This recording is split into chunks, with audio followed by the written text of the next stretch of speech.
किसी भाषण को सुन लीजिए तो भाषण में देखिएगा मजदूर किसान भाइयों वो सुमिरन की वस्तु तो हैं, लेकिन उसके बाद जितनी बर्बादियों की चर्चा होगी उसके सेंटर में किसान होगा।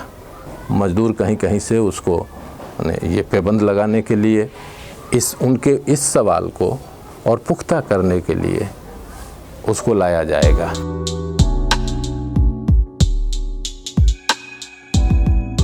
जनरल जन संगठन बना करते थे जो ट्रेड यूनियन फॉर्म में नहीं होते थे, उसमें मजदूरों का सवाल तो उठाया जाता था और एक जो दोनों का संयुक्त मजदूर किसान का संयुक्त सवाल उठता था, तो उसका लिस्ट आप अब भी अगर आपको कोई पुराना पर्चा मिल जाए तो आप देखेंगे कि 1 से 13 तक सब किसानों के मांग हैं। लाभकारी मूल्य दो, सस्ता खाद बीज दो, रेंट माफ़ करो, बिजली फ्री दो, वगैरह वगैरह। और नीचे में 2 मांग जोड़ दिया जाता था, इंदिरा आवास में भ्रष्टाचार समाप्त करो, राशन में भ्रष्टाचार समाप्त करो, और दोनों साथ साथ चलते थे।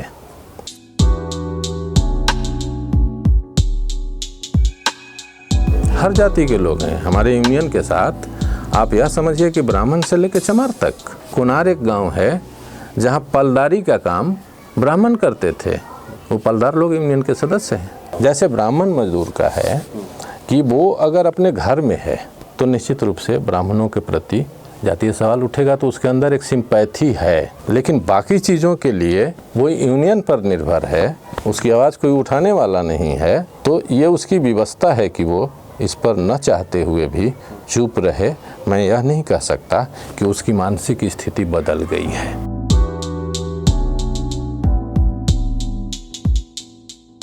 हम स्वीकारते हैं कि जातीय उत्पीड़न है।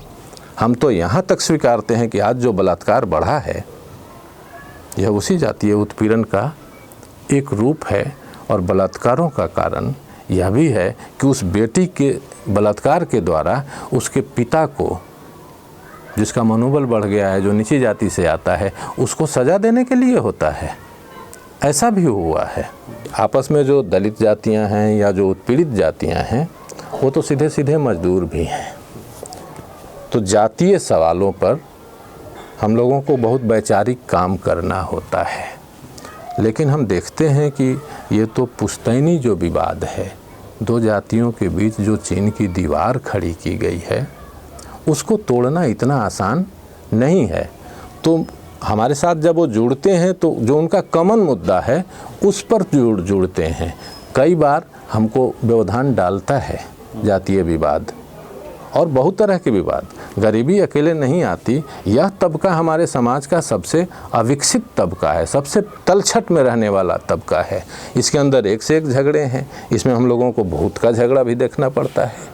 इनका भूत उनके घर है, 50 की तो मुकदमा है लोगों में। अगर इस झगड़े को आप कलेक्ट करें तो एक ही मोहल्ले में घर है, घर इतना छोटा है कि कूड़ा बाहर में रखने की भी व्यवस्था नहीं है, तो लोग गली में रख दिया। तो अब ये कि तुम अपने दरवाजे के करीब ना रख के मेरे दरवाजे के करीब रख दी, नाली बनेगा तो तुम्हारी तरफ से बनेगा कि हमारी तरफ से बनेगा।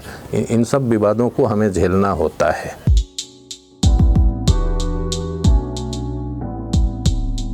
तो संख्या बल तो बहुत है, अब है कि उनको संगठित करना। यह बहुत कठिन काम है, असंभव नहीं है। हम लोगों ने 3-3, 4-4 हज़ार का जमावड़ा एक कॉल पर लोग आ जाते हैं लेबर ऑफिस पर। अब आप यह समझिए, जैसे अगर किसानों का कोई प्रॉब्लम है और मजदूरों का राशन वासन का प्रॉब्लम है तो आपको ब्लॉक जाना होगा। बाकी प्रॉब्लम जो है उसके लिए लेबर ऑफिस हमारा डालमिया नगर है। डालमिया नगर के कारण ही वहीं ज़मीन मिली, वहाँ लेबर ऑफिस आज भी है। लेबर ऑफिस पर अगर कोई प्रदर्शन करता है तो वो सिर्फ हम लोग होते हैं।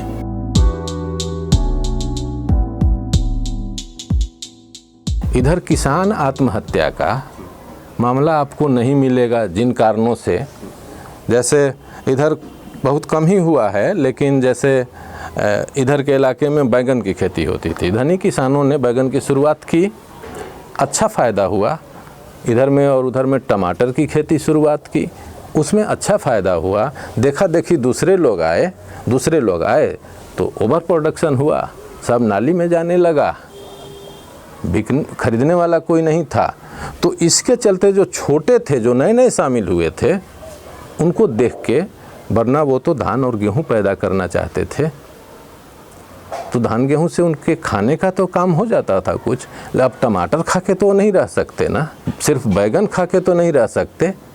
तो वो जब इसको ज्वाइन किए तो बर्बाद हो गए। गरीब लोग तो, चूँकि वो ऐसे लोग थे जो मजदूर तबके से भी थे, तो वो तो मजदूर हो सकते थे, लेकिन किसानों की वैसी बर्बादी इधर, और कर्ज ज़्यादातर सरकारी ही है, तो कर्ज के दबाव में आत्महत्या का मामला नहीं है। इधर कुछ आत्महत्या का मामला हुआ है। तो जैसे पहाड़ बंद हुआ तो कुछ एक मजदूर आत्महत्या किए, डालमिया नगर बंद हुआ तो इलाके के मजदूर उसमें काम करते थे। आत्महत्या का केस तो उतना नहीं हुआ, लेकिन काफ़ी लोग पागल हुए और काफ़ी लोगों को बहुत निकृष्ट ये पर, माने लड़कियों की कमाई पर उनको निर्भर होना पड़ा। उधर से लड़कियां सासाराम तक आती थीं, जो मुख्यतः इधर होटल का जो धंधा है, वरना सासाराम कोई न तो औद्योगिक जगह है, न बहुत व्यापारिक सेंटर है। कोर्ट कचहरी है तो वो ऐसे लोग हैं जो सत्तू खा के तारीख करते हैं, घर जाते हैं। फिर भी यहाँ होटल का जाल बिछा हुआ था।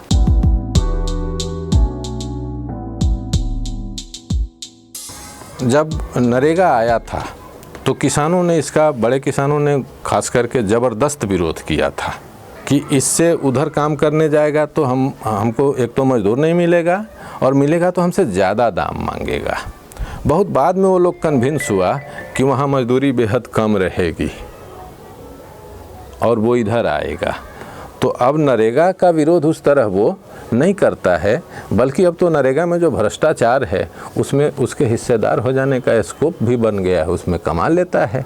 वो खुद ही जॉब कार्ड बनवा के, अच्छे परिवार का लोग जॉब कार्ड बनवा के निर्माण मजदूरों में इस इलाके में हम पिछले 4 साल से सवाल उठा रहे हैं। सिर्फ इस ज़िला में जो छोटा सा सैंपल सर्वे हम लोगों ने किया है, उसके आधार पर हम कह सकते हैं कि इस ज़िला में करोड़ों का घपला हुआ है मनरेगा निर्माण वाला कार्यक्रम में। जैसे निबंधन होना है, उनको तरह तरह विभिन्न मदों में सहायता राशि दी जानी है।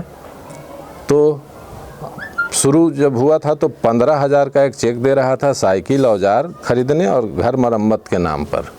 उसका 60% गैर मजदूर लोग लिया है, जो मजदूर नहीं है अच्छे, माने अपने, उसका बेटा जो दिल्ली में पढ़ता है वो यहाँ निर्माण मजदूर में रेजा बन के निबंधन कराए हुए है, उसके खाते में पैसा गया। आप जिस इलाके में गए थे, 3 गांव का सर्वे किए थे, बुढ़वर, गोड़ारी और जयश्री, इन गांवों में 60% गैर मजदूर है, जिसका निबंधन है, जिसको चेक मिला और कुछ पैसा मिलने लगा। उसके बाद खूब घूस का रेट बढ़ गया, जो 400-500 में कराता था, रेट चला गया निबंधन कराने का 2-2 हज़ार, कि 15,000 का चेक मिल रहा है तो 2,000 घूस हो गया।